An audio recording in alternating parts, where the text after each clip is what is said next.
कुरान बयान कर रहा है कि 4 शर्तें हैं निजात की, और आपके दिल में यह बात बिठा दी गई है कि सिर्फ कलमा गो होना निजात के लिए काफी है, सिर्फ ईमान से निजात हो जाएगी। ये बात जो है ज़हन में रखिए, एक निजात वो है जो हजार बरस तक जहन्नम में कोयला बनने के बाद निजात हो। मैं उस निजात की बात नहीं कर रहा, वो निजात तो मिलेगी यकीनन।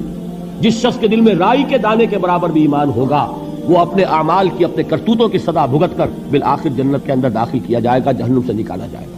और निकाला जाएगा तो उस वक्त हाल क्या होगा? जैसे जला हुआ कोयला, उसको सिवा कुछ नहीं। हदीस में इसकी शरह आई है। लेकिन ये निजात नहीं, निजात वो कि जो अल्लाह ताला मैदान हश्र ही में हमारी मगफिरत का ऐलान फरमाए, अल्लाह ताला अव्वल महले में हमें जन्नत में दाखिल फरमाए। उस निजात की बात कर रहा हूं। वो निजात जान लीजिए महज कलमा गो होने की बदौलत नहीं मिलेगी। उस निजात के लिए शर्त अव्वल ईमान, शर्त दो अमल सालेह, शर्त सालिस तवासी बिल हक, और चौथी शर्त तवासी बिल सब्र। ये कुरान का बयान है, किसी इंसान का कलाम नहीं है कि उसमें तरमीम की जा सके।